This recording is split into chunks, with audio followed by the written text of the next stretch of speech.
नमस्कार, ABC news की खास पेशकश में आपका स्वागत है। लोकसभा चुनावों में अब कुछ ही समय बचा है। वहीं पार्टियों के उम्मीदवारों के नाम भी सामने आते जा रहे हैं। ऐसे में देश की राजनीति की दिशा और दशा तय करने वाले उत्तर प्रदेश में भी तेजी से राजनीतिक माहौल गर्माता जा रहा है।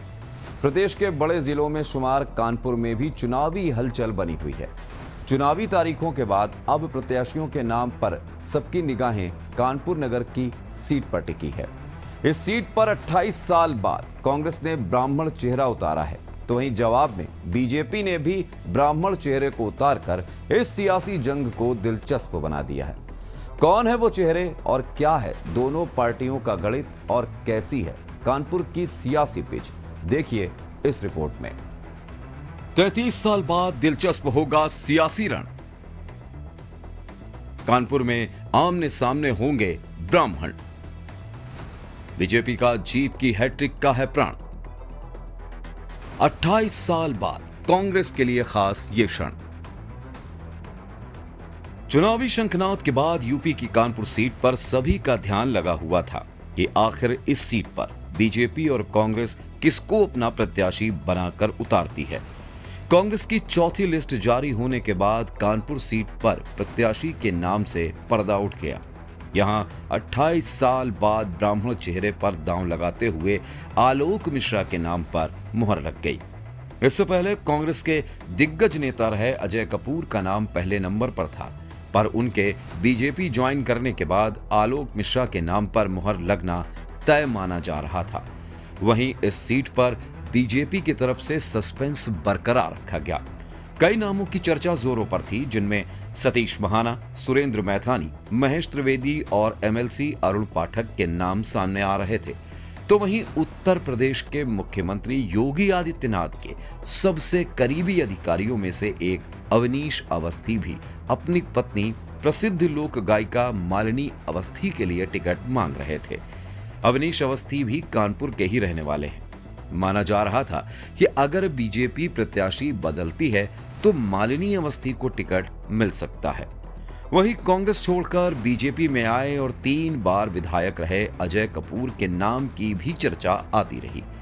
वहीं बीजेपी के मौजूदा सांसद सत्यदेव पचौरी की उम्र के चलते बीजेपी उन्हें टिकट न देने का मन बना चुकी थी।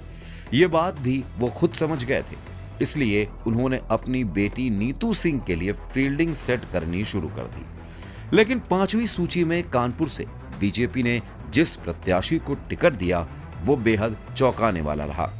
बीजेपी ने भाजपा प्रदेश कार्य समिति के सदस्य व वरिष्ठ पत्रकार रमेश अवस्थी को कानपुर लोकसभा सीट पर अपना प्रत्याशी चुना। कोई ये समझ नहीं पा रहा कि रमेश अवस्थी मोदी और शाह की गणित में किस तरह से फिट हुए, क्योंकि मार्च की शुरुआत में जब महानगर सीट पर प्रत्याशी घोषित किए जाने को लेकर भाजपा कोर कमेटी की बैठक हुई थी, तब यहां से दिल्ली जाने वालों में सांसद सत्यदेव पचौरी, विधानसभा अध्यक्ष सतीश महाना और विधायक सुरेंद्र मैथानी शामिल थे। लेकिन इसी बीच एक दिन देर रात को रमेश अवस्थी का अपने फेसबुक पेज पर नौकरी से इस्तीफा देने की बात भी वायरल होने के बाद वो चर्चा में आ गए। कौन है दोनों ब्राह्मण चेहरे? सियासी पिच पर कौन किससे बेहतर?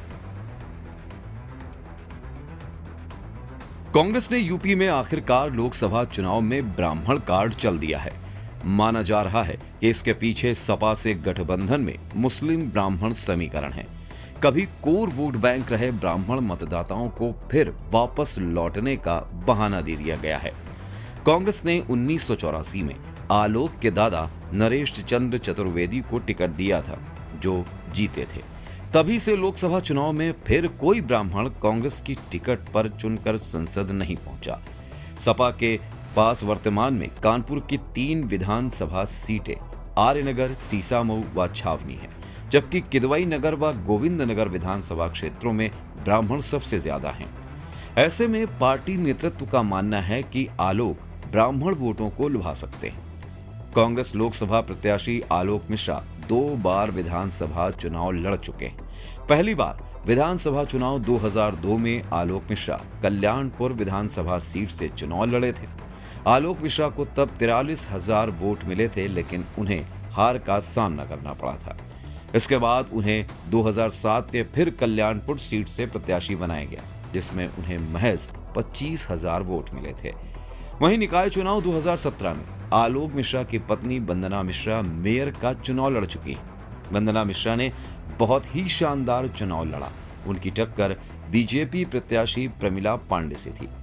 निकाय चुनाव में वंदना मिश्रा को 2,91,591 वोट मिले थे, लेकिन वंदना मिश्रा को बीजेपी प्रत्याशी प्रमिला पांडे के सामने हार का सामना करना पड़ा था। लेकिन कांग्रेस पार्टी उस वक्त दूसरे नंबर पर थी।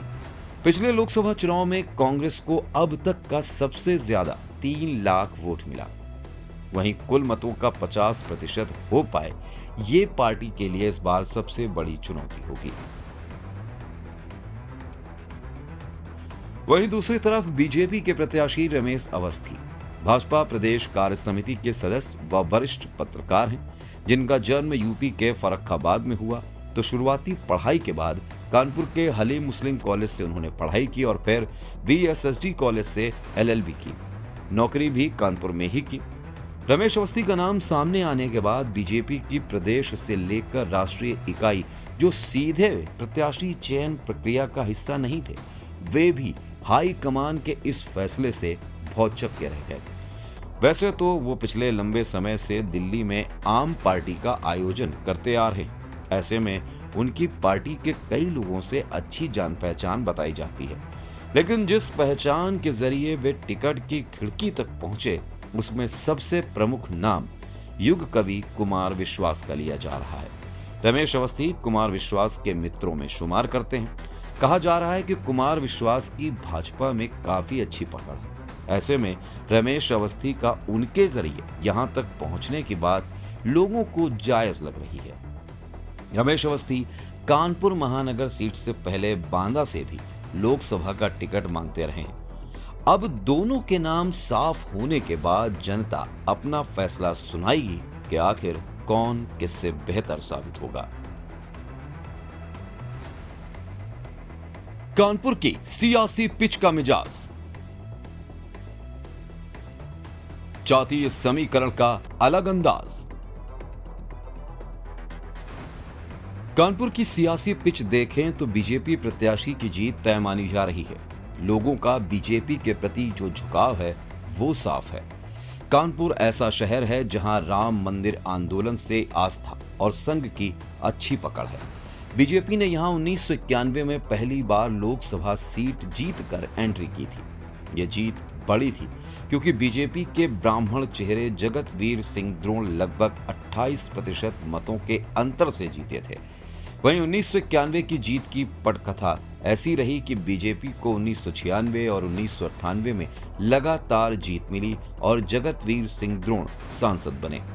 हालांकि उनकी जीत का ग्राफ गिरता रहा और इसका फायदा मिला कांग्रेस को, और 1998 में कांग्रेस नेता श्री प्रकाश जायसवाल ने जगतवीर सिंह द्रोण को हराकर चुनाव जीता।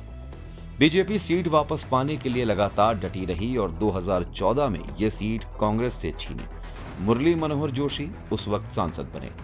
2019 के लोकसभा चुनाव में बीजेपी ने प्रत्याशी बदला और सत्यदेव पचौरी को टिकट दिया। बीजेपी ने दोनों ही बार ब्राह्मण चेहरे पर दांव खेला। पहले से सीख लेते हुए बीजेपी ने फिर तीसरी बार न सिर्फ प्रत्याशी बदला बल्कि ब्राह्मण चेहरे पर ही दांव खेला है। कानपुर नगर संसदीय सीट के जातिगत समीकरण को अगर देखें तो इस क्षेत्र को ब्राह्मण बाहुल्य क्षेत्र कहा जाता है। ब्राह्मण वोटर्स की संख्या करीब 7 लाख है और ये चुनाव में अहम भूमिका निभाते हैं। मुस्लिम वोटर्स की अच्छी खासी संख्या है। इस सीट पर 5 लाख से अधिक वोटर्स हैं। इसके अलावा दलित और अन्य पिछड़े वर्गों की संख्या 2 लाख से अधिक है। इस बार चुनाव में एक बार फिर मुकाबला कड़ा होने के पूरे आसार हैं।